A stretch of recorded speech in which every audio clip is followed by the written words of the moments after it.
the anchor of the defense for this Blue Jays team, joins us now. And Emily, I know you want to be out there desperately, but on your senior night, boy, is your team playing great. What are your impressions of the start of this game? Start, but incredible comeback. I think we're really dominating those hustle plays, those draw controls, and those ground balls, and I think that's reflected in the score. What was said when your team went down 3-0 to really spur this team on and go on a 9-0 run? I mean, I think we're all playing for our seniors today, and like you said, Kendall and I wish that we could be out there, but just kind of kept telling everybody to calm down and play our game.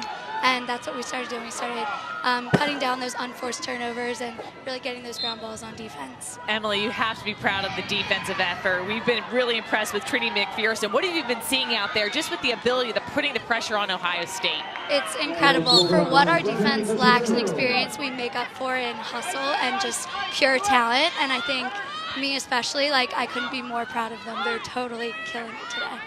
How have you helped this really young defensive group, even being off the field since you've been injured, really grow up quickly and play so well? Yeah, I think it's definitely been a different role for me on the sidelines, but it's been an advantage in that I get to see like what's going on and not being in the moment. So I'm able to just tell them like what slide packages aren't working, stuff like that. And I think a bigger part is just like telling them when they're doing well because they are so young. So just, keeping them focused and keeping them confident is huge. Just an unbelievable career for you. Senior night, reflecting back on your career, what stands out for you over the last 4 years? I mean, it's just been an incredible ride. People aren't kidding when they say how fast it goes, but I couldn't be more proud of like what me and my grade especially have done, just overall. Now, you could have come back. You were injured just 4 games into the season, which made you eligible for a red shirt. Instead, you decided to graduate with this senior class and move on to a terrific job. You're going to be in the Human Capital Consulting Group at Deloitte in D.C. But take us through that decision, because when it's on the table to play another year, you love the sport, but you've got a great job waiting for you. How do you balance that? Yeah, it was definitely a really tough decision, and I think getting injured wasn't something anybody could ever see coming. Super unfortunate. But at the time that it happened, I'd already signed a contract, and it did end up being like my dream job. So it was a really tough decision, but I think more so I'm really invested in this year's team. So I'm just focusing on doing the best we can and contributing what I can from the sideline this year. Awesome. Well, a win tonight is so important in terms of getting into the Big Ten tournament and locking up a spot. What was the conversation this week for your team? I mean, I think both Ohio State and us both have our backs against the wall, and this game is so huge. Our last 3 games are so huge. And obviously the Big Ten tournament is something that we want to go to, so Ohio State is something that we're going to need to handle before we get there, as well as Rutgers.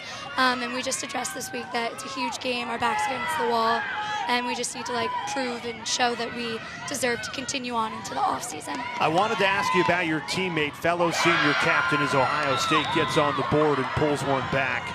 Emily Kennel, you two both being seniors in the same class, 2 captains. Since you were the one who tore their ACL first, what did you say when she went down? Welcome to the club? How did you help her out? Super unfortunate, surreal. You see it happen, and everybody says you just kind of know.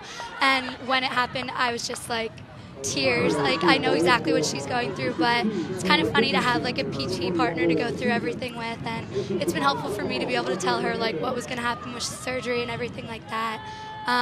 But yeah, just super unfortunate. What is one thing that you could tell us from on the sideline? You hear your coaches preach day in, day out over these years. Is there anything that's become clear that you're on the sideline looking in now I understand what they mean? A lot of things. I don't know if I could narrow down one. I mean, it actually does make a lot of sense, when they're saying slide early and stuff like that. You saw that in the first half when they're setting up those clear ISOs, how we want to send a lot sooner than you would think, and I'm on the sideline, I'm you can see me screaming, send it! So those kind of things, but really everything they say is so much more apparent when you're watching it go down from the sidelines. All right, Emily, you've been terrific. Before we let you go, last question. You'll get ready to graduate in just a matter of weeks here at Johns Hopkins. If you had one message to your younger self, what would it be? To my younger self, to younger players, it goes by fast to just try to remember and bask in every moment. I wish now that I had just remembered every play I ever made just because it was such an incredible experience and not a lot of people get to do it. Well, Emily, a terrific career, the anchor of this Johns Hopkins defense. We really appreciate you joining us during this Big Ten battle. And hey, if it doesn't work out with Deloitte in DC, you've got a future in TV, okay? Thank you. Thanks, Jay. Thanks, Sheehan. Emily Verica, and she's got to be proud of this Johns Hopkins